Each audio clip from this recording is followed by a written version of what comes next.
All right. Good evening and good night, and welcome to the It's Your Perspective Talk Show. It is Thursday, July 14, 2016. My name is David, a.k.a. Kimber, a.k.a. Christian, alongside Bingy Soup. Yeah, Soup, we back? Yes, I. Yeah, man, I just want to say that this is the It's Your Perspective Talk Show every Tuesday, Wednesday, Thursday, weekly, 8 p.m. until. We do have a telephone number, 340-201-9005. You can also text us on that number as well. But most importantly, you have to go to our website, streaming live from the vi.com. Go to that website and click on the tab that says Watch Us Live, and you'll be able to see the show tonight because we do have some special guests in the studio. We also have email, streaming live from the vi@yahoo.com. If you're too shy to text or call, just drop us an email. We'll be sure to get your comment and your question on our show tonight. For our guests tonight, we are in a high-tech, low-tech studio, coming to you from an undisclosed location here in St. Croix, Virgin Islands. No radio or TV, internet only, which means you have to get your iOS, your Android, your iPad, your tablet, your Mac, your Windows, and even your Linux PC. The Linux. And open up your browser, type in streaming live from the vi.com, and you'll be able to see the show tonight. All our recorded live shows are on YouTube and Ustream.tv. Just simply search for our channel, It's Your Perspective Talk Show. We got 2 Facebook pages. Definitely want to give a quick shout out to CHS class of 1982. To our classmates, hail up. If you're out there and about, give us a quick call, let us know how you're doing. But most importantly, to all our past guests, thanks for being on our show. We're on Twitter as well, VI Perspective there. Tweet with us. We're moving straight forward and up, Soup. Yes, Show's right. mission is just to inform, entertain, and empower everyone. I want to give a quick shout out to 2 of our sponsors, Maggie's Party Decor and Supersonic Computer Services. And actually, Soup, we're going to add Add a Touch Boutique here in Sunny Isles Shopping Center, St. Croix, Virgin Islands. Check out our website for the contact information. And Soup, you ready? Yes, I. Bless that mic, man. All praises be to the living I, Jah Rastafari. I hope everyone had a wonderful day and even a greater night. The greatest secret in life is that reality is nothing more than illusion. The physical world does not exist outside of our own belief system and the filter of our own mind. We are, in fact, subparticles of the Creator experiencing creation itself. But as subparticles of the Creator, we have also swayed over these creation. Everything you have experienced in life, every event, occurrence, object, or person, is nothing more than a figment of your own thoughts, beliefs, and words. The problem is, most of us are still asleep. The problem is, most of us are still asleep. When you understand this, your entire world shifts and you come to realize the true meaning of life is thus, like a lucid dream. We have total control. All right. Soup, thanks for blessing us. Soup's been blessing us with the It's Your Perspective poem since April of 2014. So, as promised, we do have some guests in the studio. Yes, I. Here they are right there.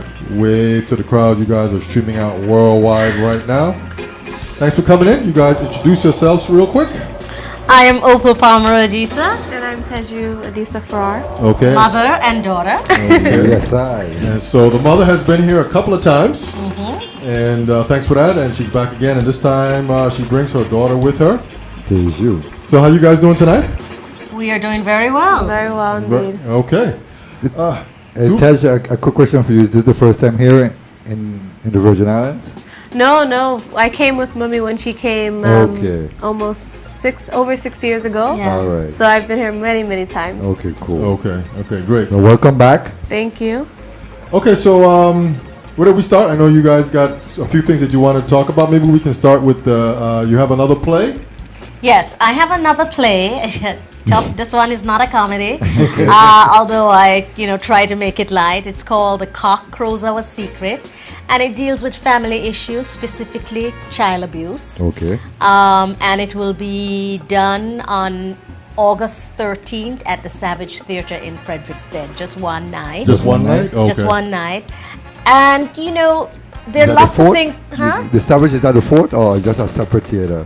It's the Savage. No, it's not at the fort. It's off the freeway, off the highway. But good at Good Hope. Good Hope, Good yes, Hope, Good okay. Hope. Savage All right. at the Good All Hope, right. yes. Gotcha. So that's August 13th at 8 p.m. Okay. And one of the things, I'm about social justice. Right.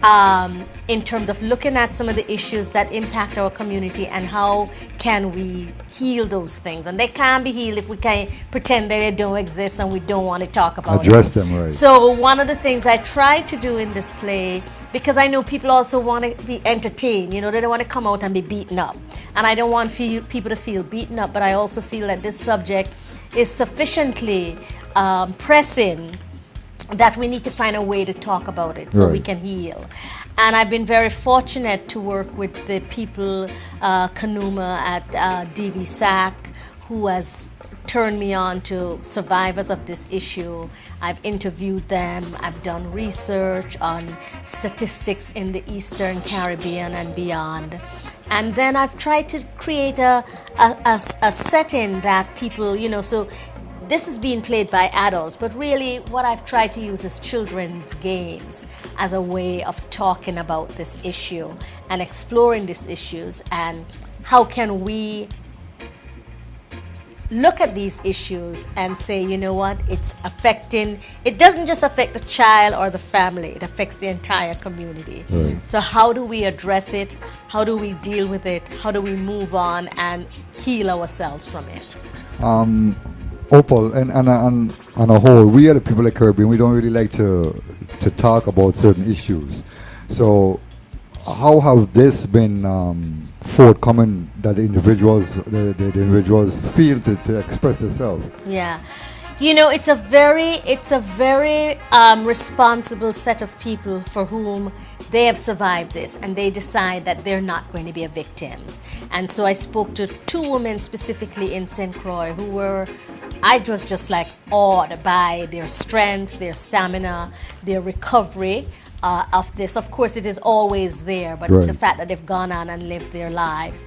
And of course, both the Women's Coalition and DV-SAC has counseling and various programs to help people, families for whom this is an issue. It's true, in the Caribbean, we don't like to talk about a lot of these things. We'd like to pretend that they don't happen. And unfortunately, it is the silence around these issues why they continue.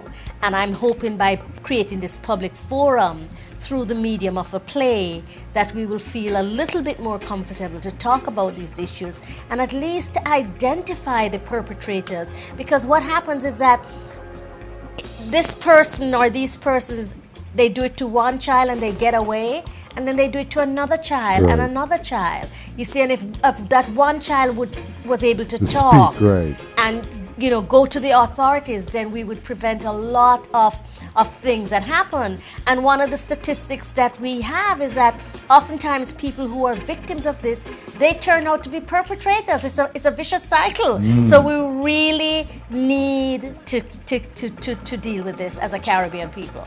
And there's a lot of historical pains that we have not dealt with. We haven't dealt with the pain of slavery. That's right. Okay? So if we haven't dealt with the pain of slavery, I just the other day I was speaking to someone and I was saying, my people weren't any slaves, and I was like, I don't know which people you're talking about. I think all of us were enslaved. That's why we're in the new world. So we haven't dealt with that, and we haven't dealt with a lot of the impact of slavery in terms of how we have our relationship. So, I still have people telling me about good here and bad here. What the heck is that? Where does that kind of stuff come from? So it's about, it's time. We need to grow up. We need to grow up, we need to take responsibility, we need to own what we need to own, and we need to say we want to be well, we want to flourish, and we want to flourish emotionally and psychologically, and that is not going to happen if we have secrets and scars that we're not even attending to. Okay. You have any statistics I don't have the statistics in my head, but the statistics are there. UNESCO did a study in the Eastern Caribbean, and they found that 4 out of every 10 children, and in some cases 5, have been in the Eastern Caribbean, have been the victim of... That's high. That's high. It's a very high 4 out of 5, you said? 4 out of 10. 10, okay. Yeah, but it's still a pretty high that's a high number, Yes, yes. Next thing, Opal, that I was kind of going through my mind as you were speaking. The children that have been affected by this here too, that is that I've heard the stories over and over again that when the child goes to an adult and tell the adult in the home this is happening, the adult they lashed out at the child, don't believe the child. Yes. This is often the case. The child is accused of lying. The child, has been beaten. The child has been silenced. Listen, there was a case of a principal in St. Croix who, after 10 years, was indicted and is in jail now for over 40 cases. He has done it to the kids in his school for years, and they would transfer him to another school. And it's not that kids weren't saying it. So we have to listen to our children. Yes. We're very quick to say, I don't want to hear what you're saying. Yes. Yes. Even Sunday, I was at Mango Melee, and a mother was chastising a child. And she said, just shut up and sit down. I don't want to hear anything you have to say. So what does that do to a child if... I don't know what that situation was, whether the child was right or wrong, but still we have a tendency not to allow our children to speak and to explain what is happening. And oftentimes it's a different perception or perceptive. You are the parent, you're looking from there, and it might appear to be this way, and well, it might not be. So we have to be patient. We have to let our children speak up. We have to listen to them, and then we have to look at all of the details and say, this is true and this is not. But if we immediately say they're lying, if we immediately don't believe them because we're so embarrassed, because we're so ashamed, because it's uncle this or cousin that or somebody in position, and so we don't want that kind of exposure, it's going to continue. It's going to continue and have devastating impact all along. Sometimes lifetime. Yeah. Lifetime. Yes, absolutely. And so the play, is this with children or is it? No, the play is with adults, and I just want to say it's been an interesting thing because I'm losing cast. Because when I had the first reading, 2 of my cast members said, I can't believe you're writing this because this is my story. And then they felt that they couldn't do the play. Wow. Okay. So it's been really... So they have not even got a chance to let it out, basically. Right. You understand? In fact, they've not said it. They've not expressed exactly. it. And the play has brought this up for them. Yes. And it's been very painful, and so they've not been able to continue. So I'm like, okay, I need cast. I need my cast to stay. No, it's adult who are doing these roles, but they're playing children 13, 14. Okay. Yes.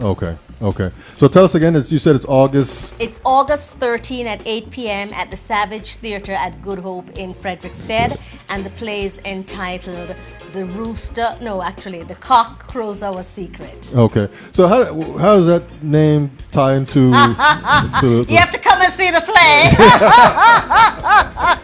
Okay, I guess that was a... Well, part of it too, I try to introduce a lot of Crucian, yes. Things, I talk about the fire burn, and I talk about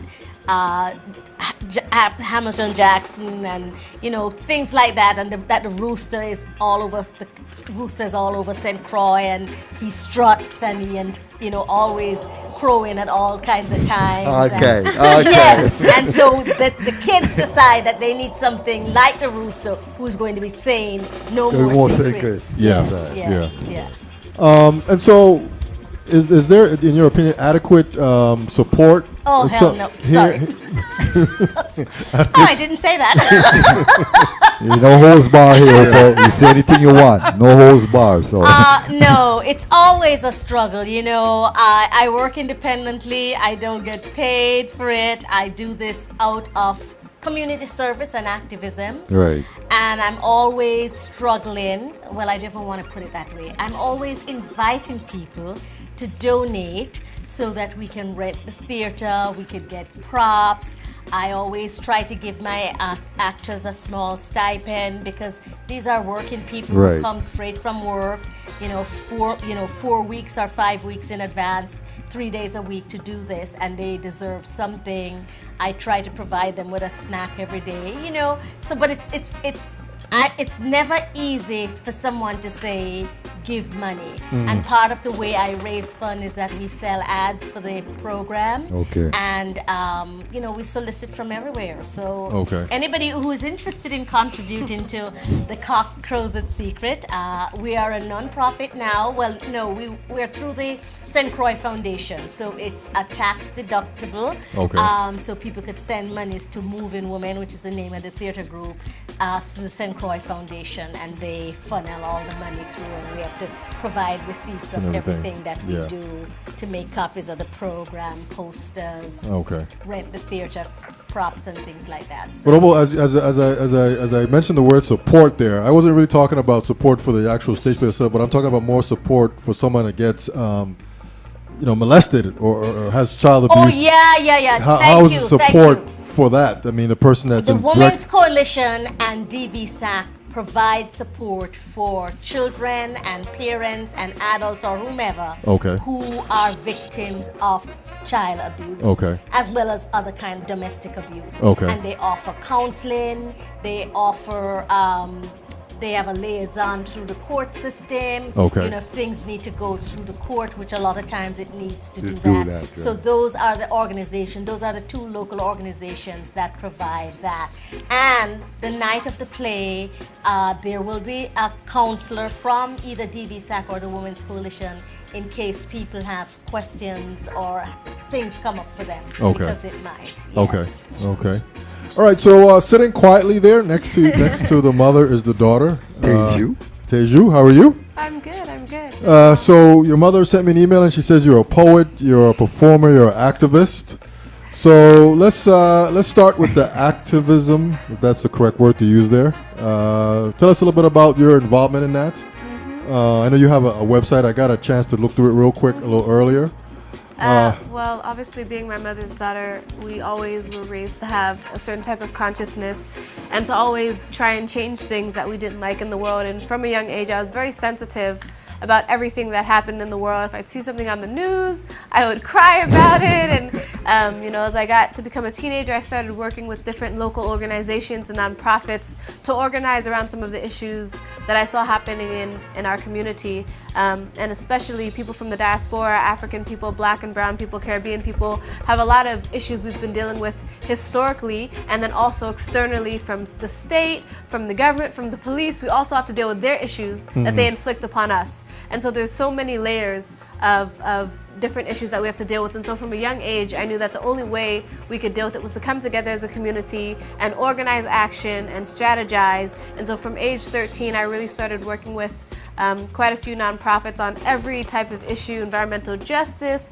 sexual health, historical memory, education, young women's confidence, everything that I thought had to do with the way society is and how to make it better. And so through that, I have been in a variety of different roles. And currently, the main thing that I do besides performing in poetry is I'm doing a master's in Europe and studying the way that cities affect Black people and how being Black in the city is affected by your environment, and the way you move through the city is different, the type of culture we initiate, the type of spaces we create, and how we have to do things differently based on the way people see us and the way we see ourselves. Hold that thought there. So let me ask a couple questions here.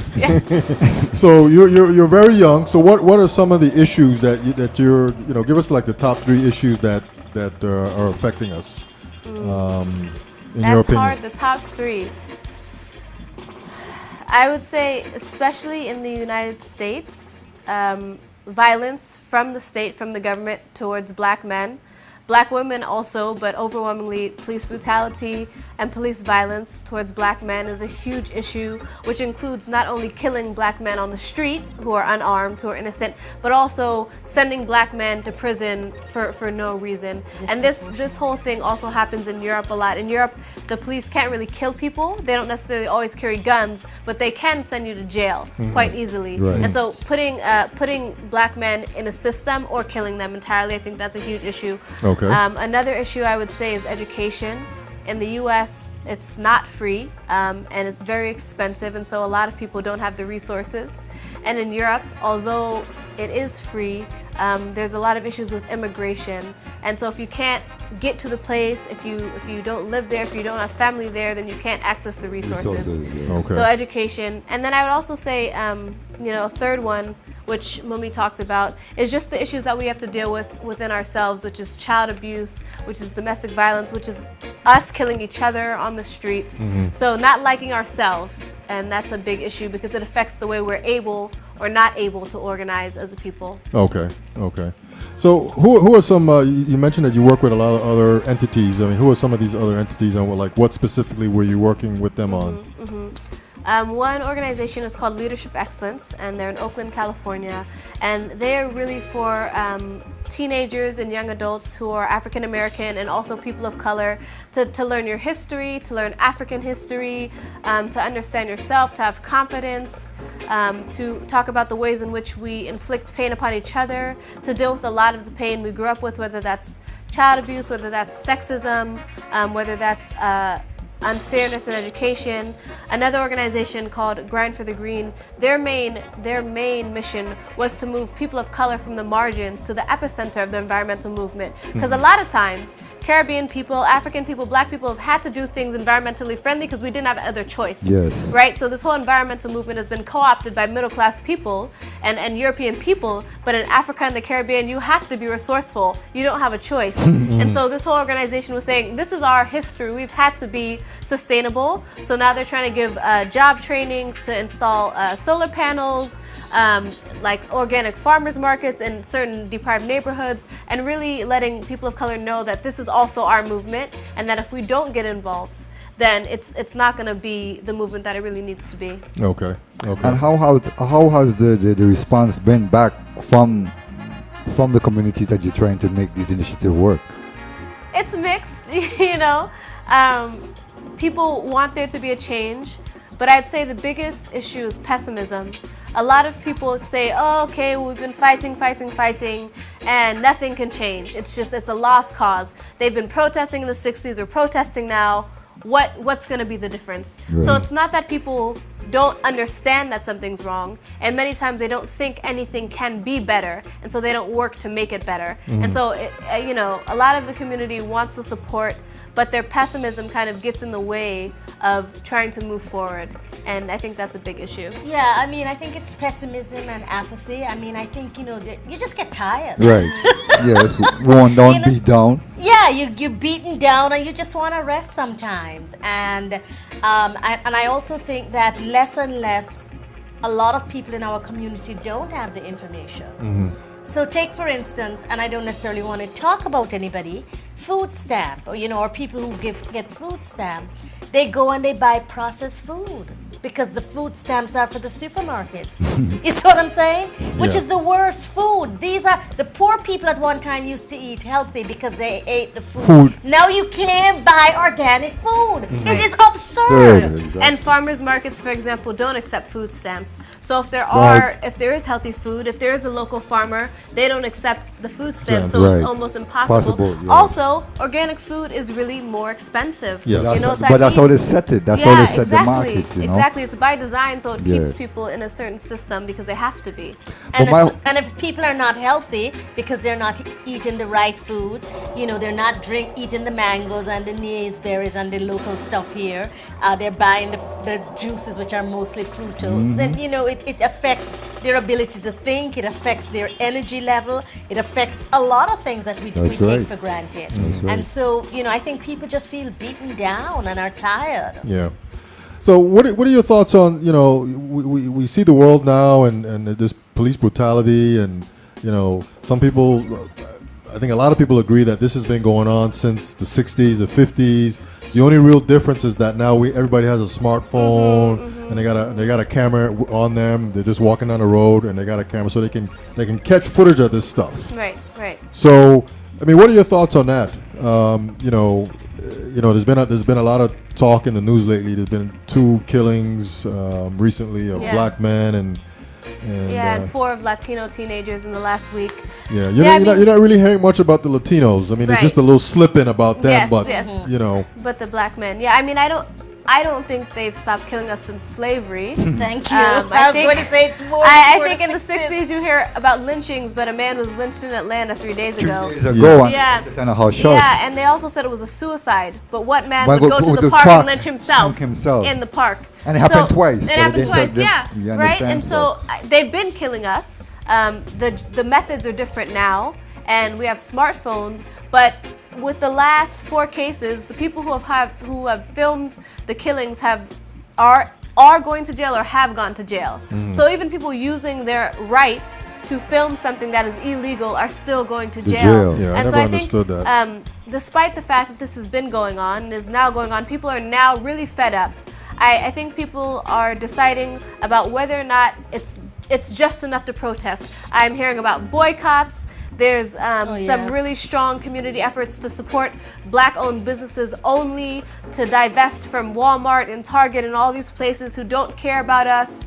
They're encouraging athletes and entertainers to also take some action, because in all honesty, if the football players, the basketball players, and Beyonce stop singing, if they stop entertaining and performing, something would change immediately, within hours, right? Because we can entertain you, we could sing for you, we could rap for you, but then we have to be quiet. You know what I mean? And so I think really, as much as the people have been organizing, they continue to organize, but there has to be some other strategies, and we have to come at this from a holistic perspective. So I think now people's gears are starting to shift, and they're realizing that you can't only protest, you have to protest, you have to boycott, you have to organize, you have to move your money from Bank of America to a black-owned bank. You have to create awareness. You have to write and document what's happening. You have to film it, all of these things. And so I think with what's been happening, people have started to say, okay, what more can we do? What more can we do? What more can we do?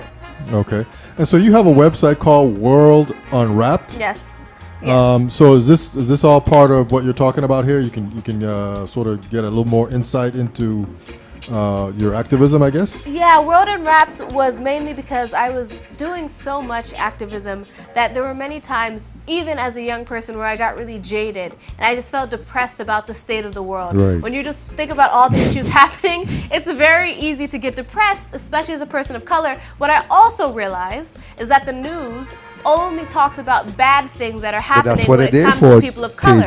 So they make sure that you're not having a positive view on people of color at all. So the main idea for World Unwrapped was not only that we should be thinking about the positive things happening in the world, but that we should get out of our American-centric perspective and see other things happening in the world. What are black people doing in Vienna? What are black people doing in London? How are they organizing? How are they influenced by us? How are we influenced by them? And then also, what is the state of cities and diversity in cities around the world? So the main mission of World Unwrapped is about global awareness, positivity, and a cultural urbanism, an urbanism that is not just from the state, by white people, for white people, who are making the city and deciding what happens in the city, deciding where this is, if there's a community center, if there's not a community center. What are other ways where we can see the world, and how can we make the city in our own image to reflect what we care about, what's important to us, and who we are. Okay. So you've lived overseas, right? Yes, I currently still live overseas. You do? Okay, so you're here. So you have an insight into both worlds. Europe, sort of a Caribbean insight, and then I guess you lived in the States too. So, what's the deal here? You have 3 different cultures. I mean, what do you like best? Is it you have more? Can you say more in Europe and not risk the chance of getting knocked in the side of your head? Or are the blacks over there doing a little bit more as far as protesting? Are they being proactive? Are they being heard more? What's your thoughts on that? I think the main difference between Europe and the Americas is just the amount of resources. So education is free. Everyone has healthcare. Healthcare is free. Right. So when you don't have to worry about your education, when you don't have to worry about your healthcare, you can focus on other things. Yes. You have more resources to organize. You have a better idea of what's going on. You have more access to the type of life you want to live. If you don't have to pay all your money to healthcare, if you don't have to worry about paying for education, then you could worry about other things.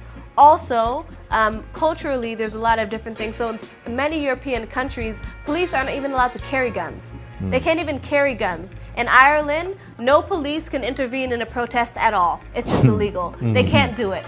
So even though there, obviously, they have their own issues and they also have their racism. Right. There's a limit to what they can do. Right. They cannot really just shoot you down in the street. And in some cases, if you do get shot down, your family can sue the city. I mean, in Vienna, a case of a Nigerian guy accused of being a drug dealer, he sued the city for defamation of character and got money. You know, so they just said he was a drug dealer. That's all they did. They said he was a drug dealer and tried to take him to jail. He said, that's not who I am. I've never been a drug dealer. Sued the city of Vienna. You know what I mean? And so in some ways they can use the system to their benefit. It doesn't mean it's perfect. It doesn't mean the system's not racist. Right. It doesn't mean they're not racially profiled.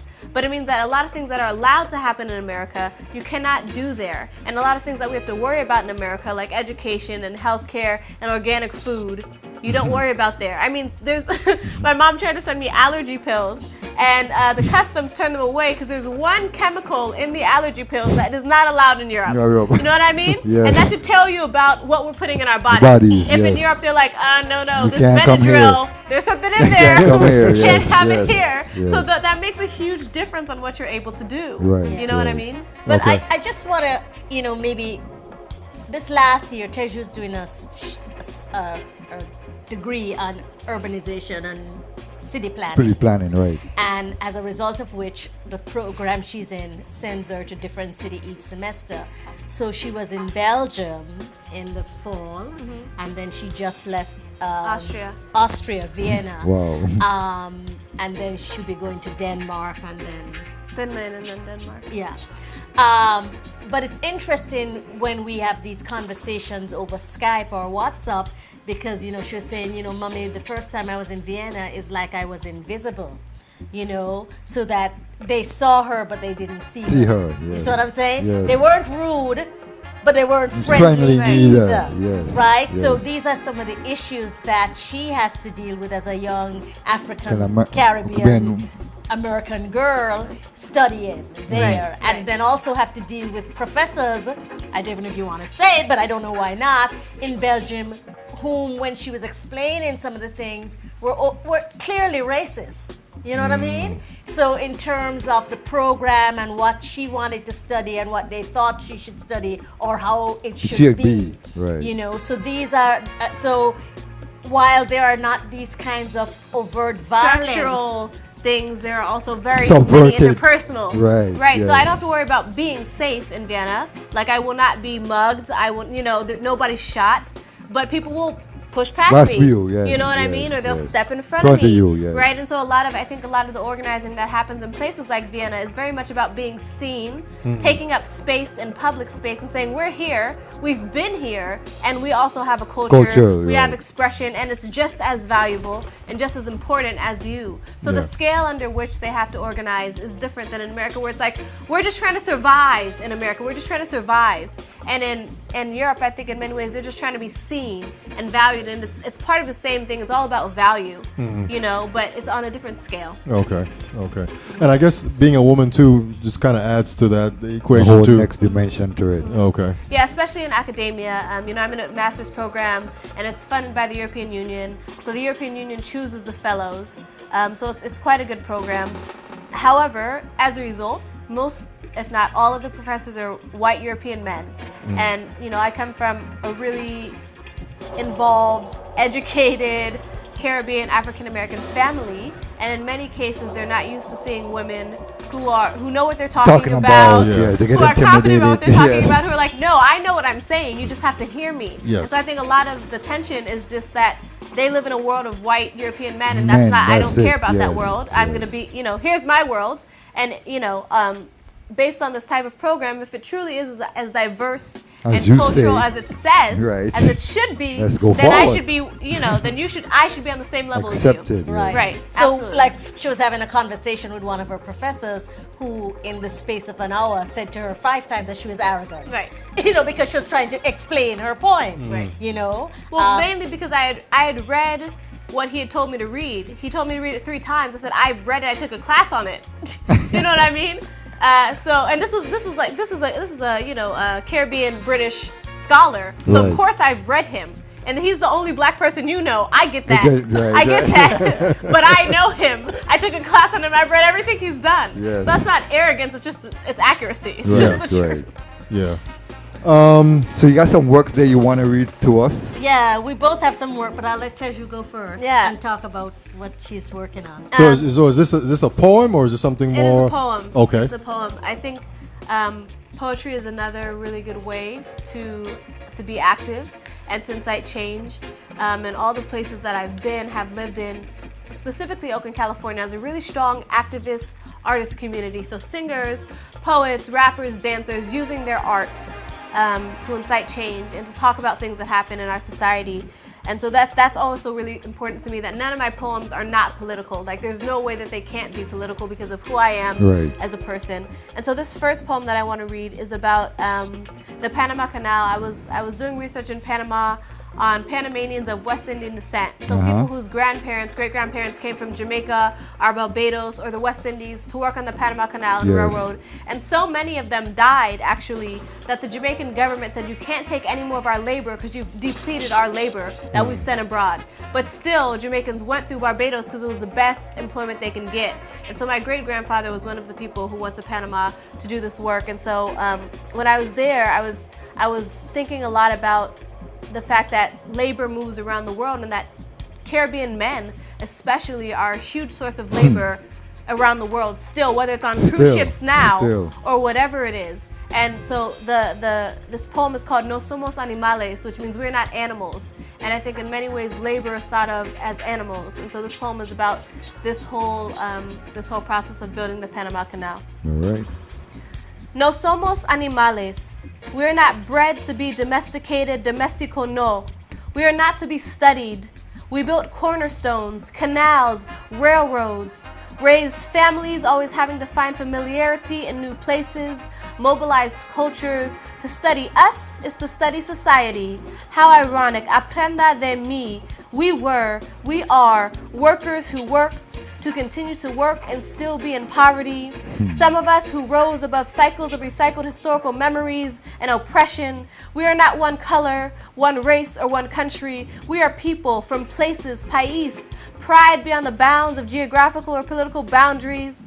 Some of us not citizens of limitations or laws. That does not mean we do not have the rights to rights. El derecho de cultivar el idioma. We are citizens of humanity, del mundo y el sol, of the right to the nations our hands made. No somos animales, somos migrants of opportunity and casualties whose yellow, tan, black, moreno bodies were infallible, and to some disposable, and to many but not enough, we are beautiful.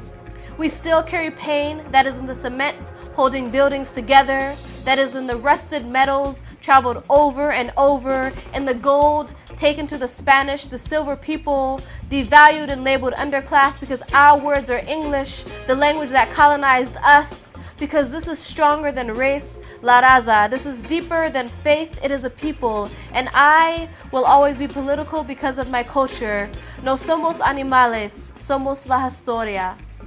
Yes, All right, very good, man. Yes, Positive, strong, you know. Yes. So how long has that sort of been in existence? This poem? Yes.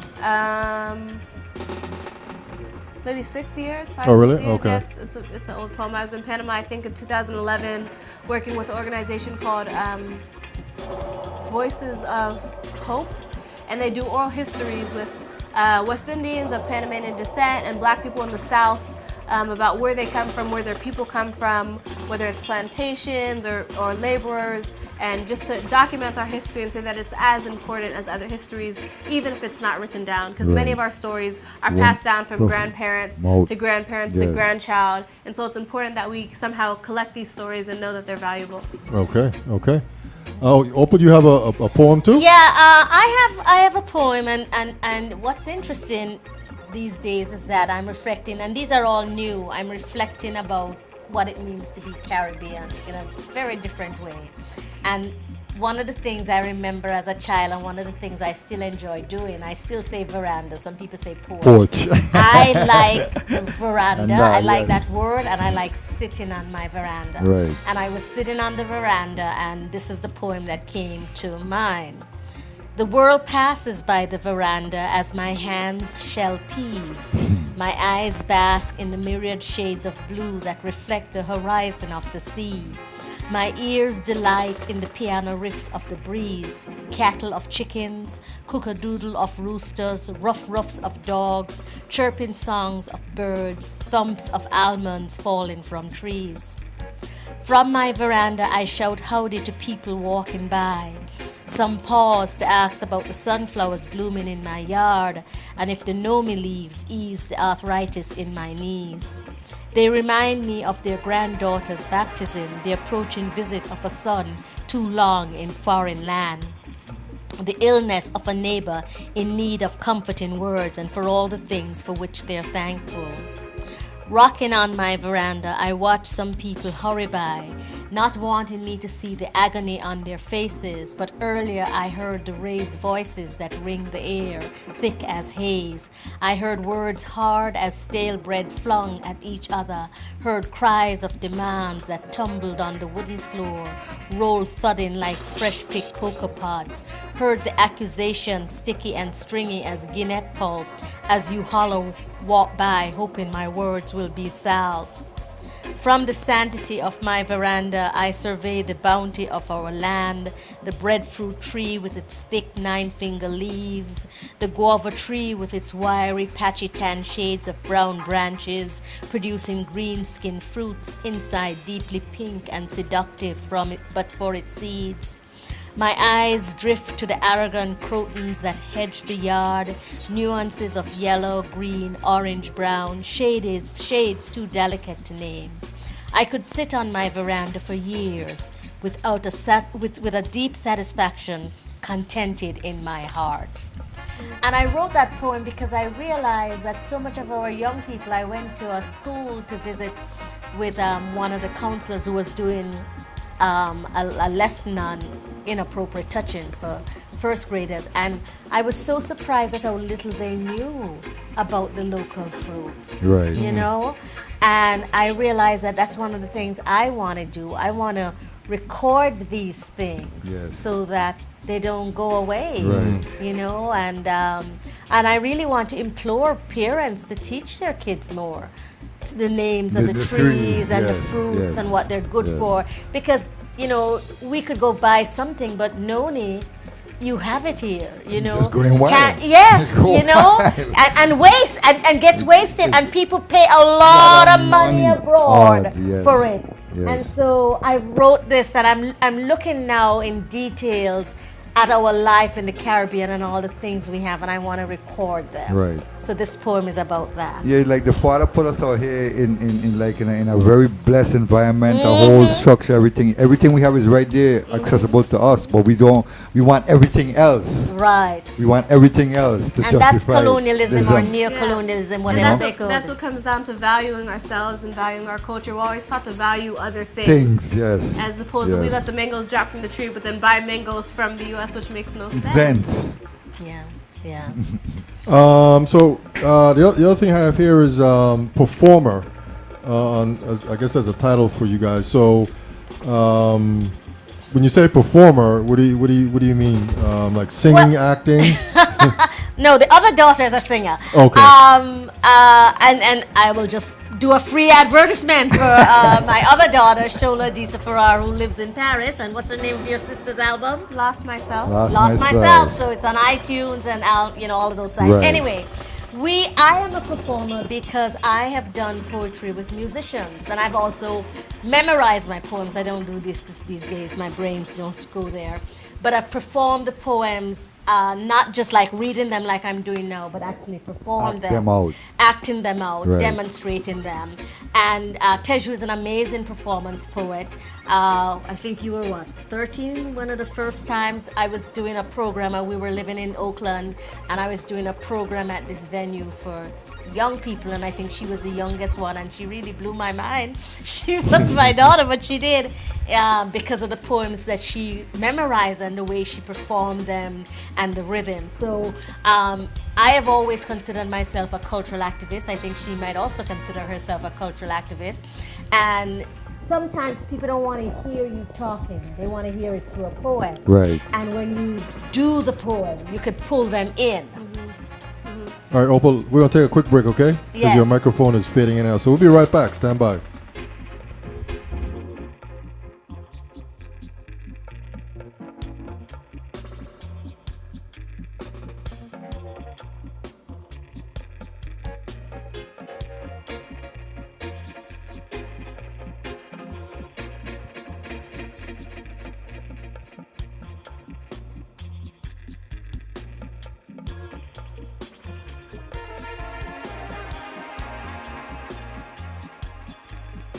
All right, we back. Just had a quick technical food party, but we're good to go. Our guests tonight, there they are. Wave to the crowd one more time. You guys are live and streaming. Mother and daughter team, Opal Palmer, Adisa, and Teju Adisa-Farrar. Yes. I said that right? Yes. Okay. You guys are streaming out worldwide. They're hearing you guys here, there, and everywhere. So I'm reading some stuff here that I printed off from your website here, and so I guess you're also involved in HIV/AIDS awareness as well. That's another kind of hot button issue here.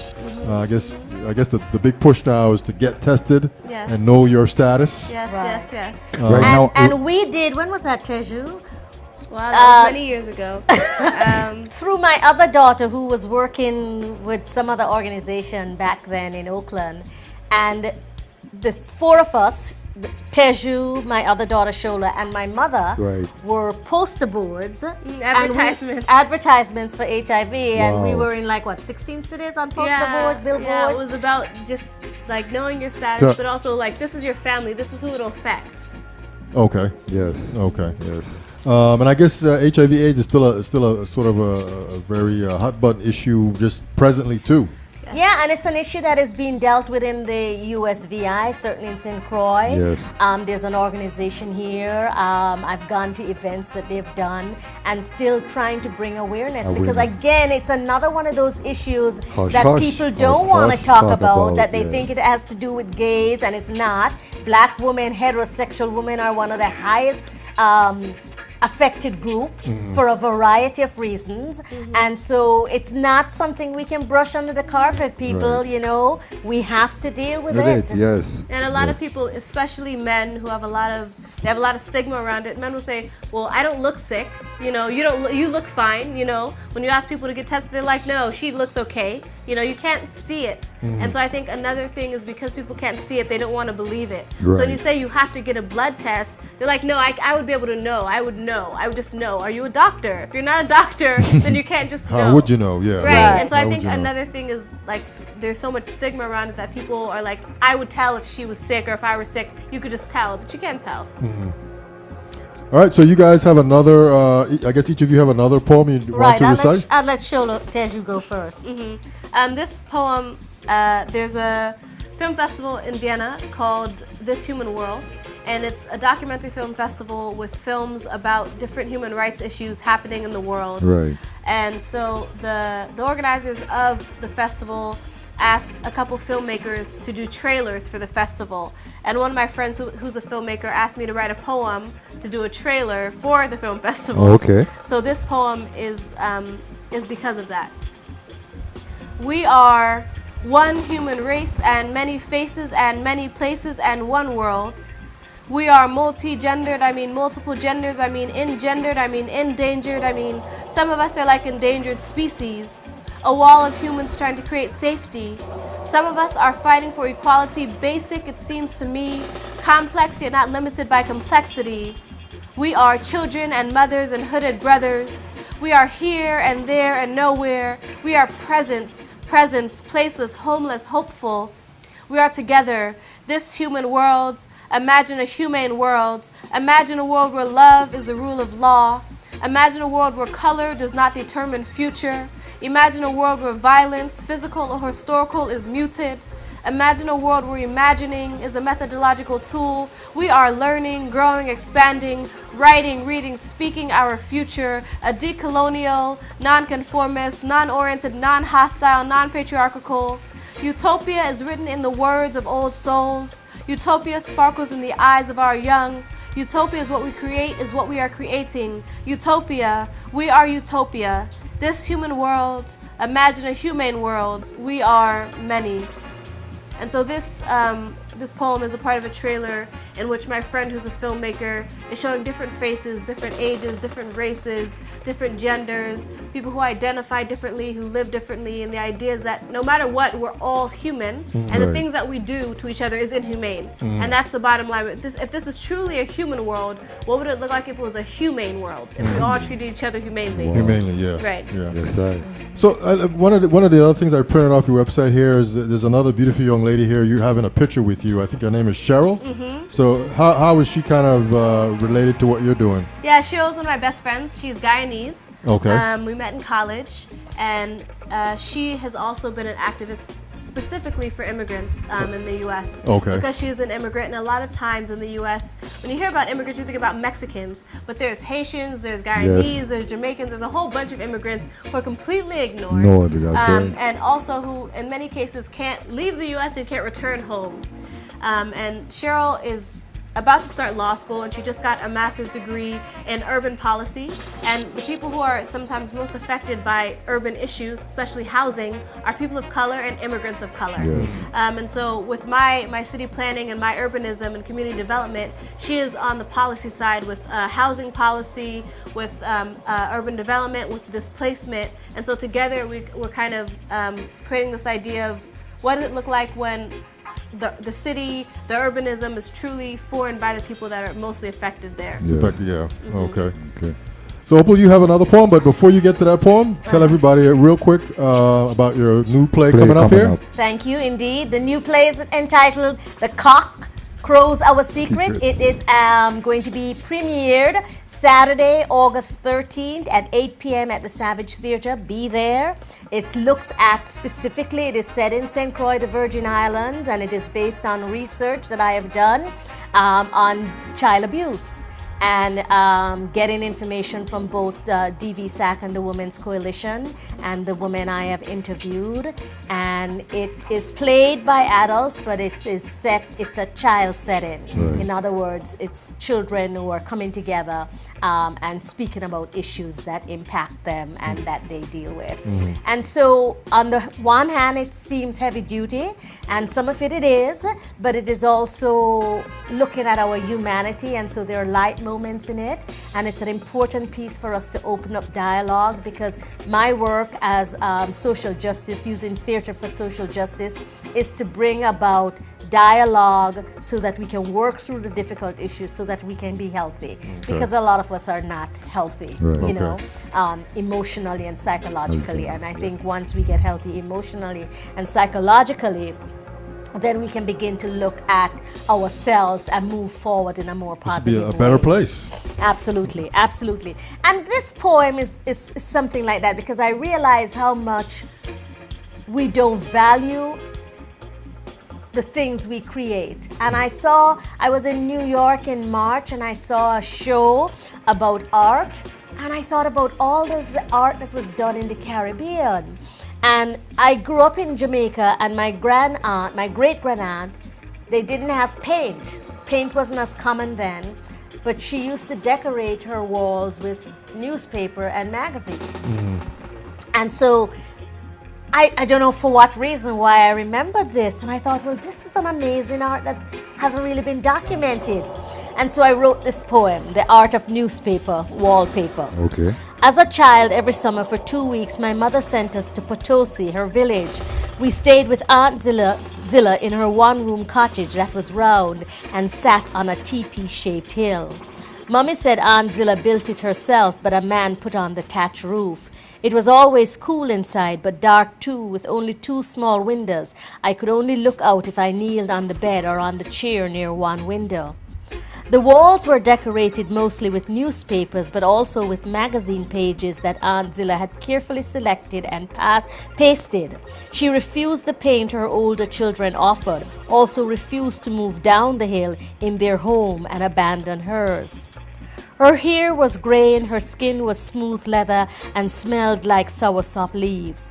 One summer, my mother brought Aunt Zilla a bag full of magazines, and I spent 2 whole days helping her select pictures to redo the walls facing her large mahogany bed. She moved with quiet precision while we worked. The only sounds were our breathing and the rustle of the wind against foliage outside. Although both windows were open wide, the room was still semi-dark, no electricity to turn on a light.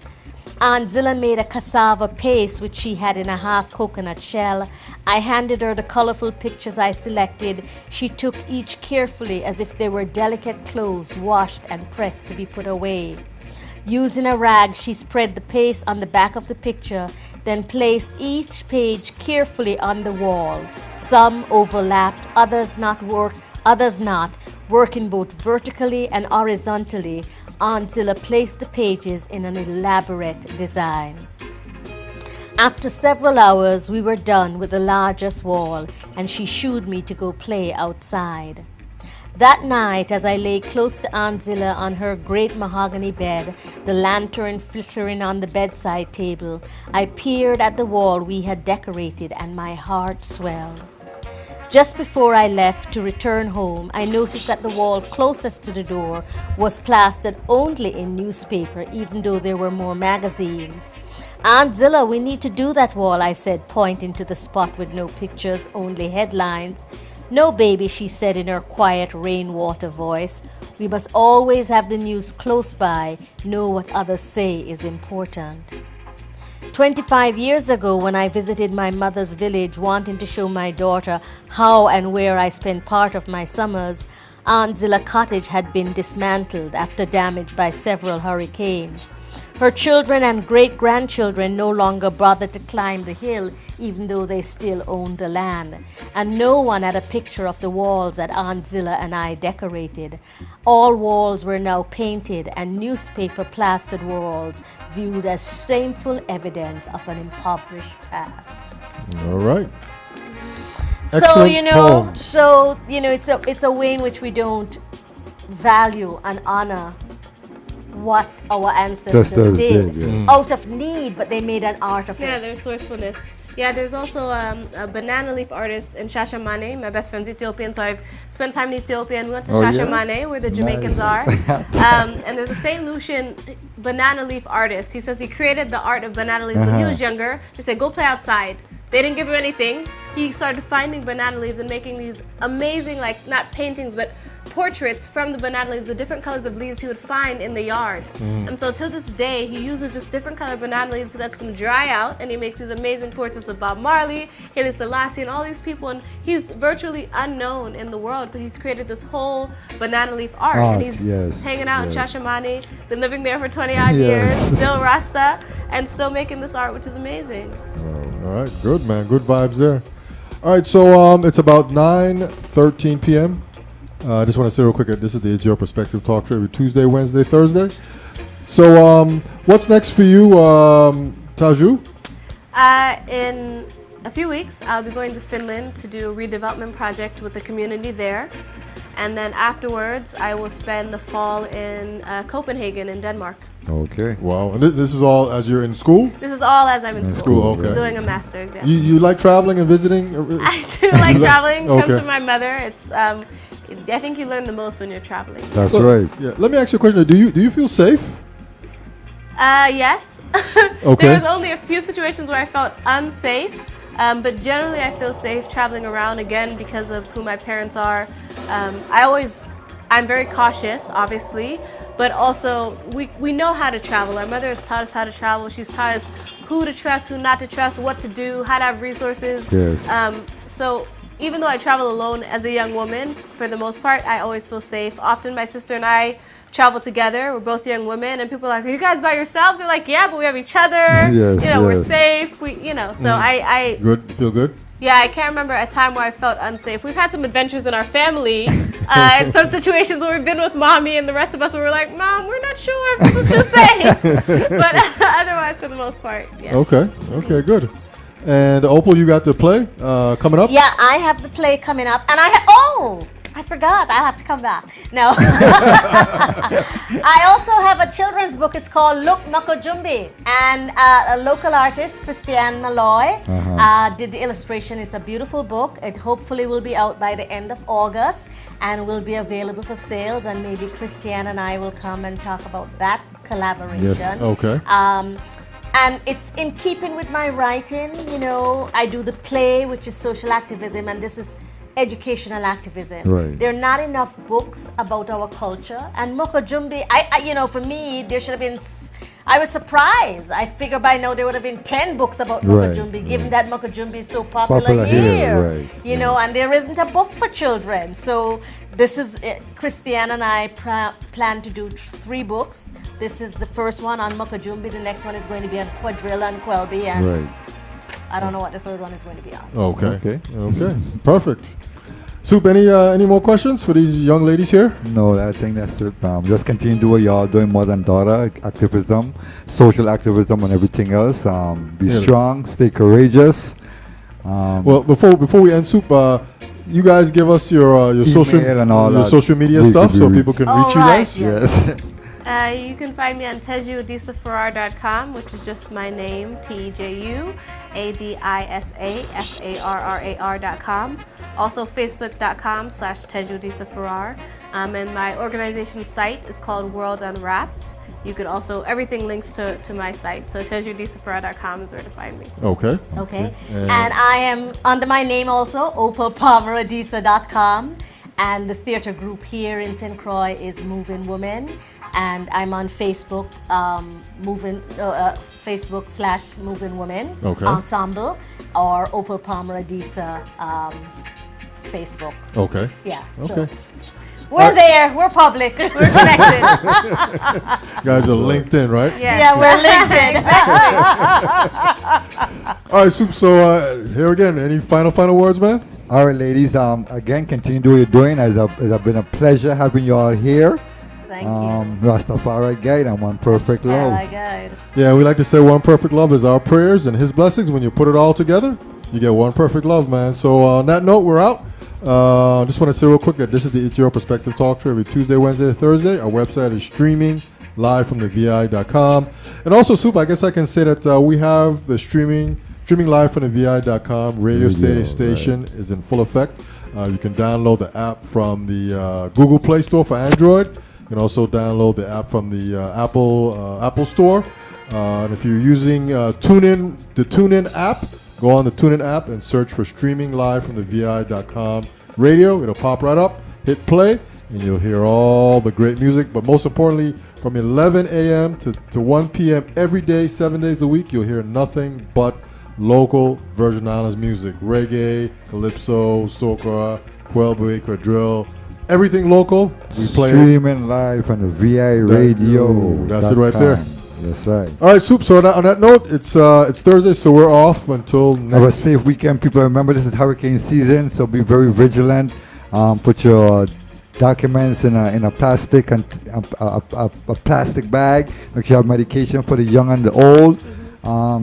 Keep your lanterns and your batteries close by. Yeah. And just be aware of what's going on. Yeah. So far, it's been quiet. Yes. But you just never know. It's what could happen, Yeah, it's still kind of early in the season, but you want to be ready, be prepared.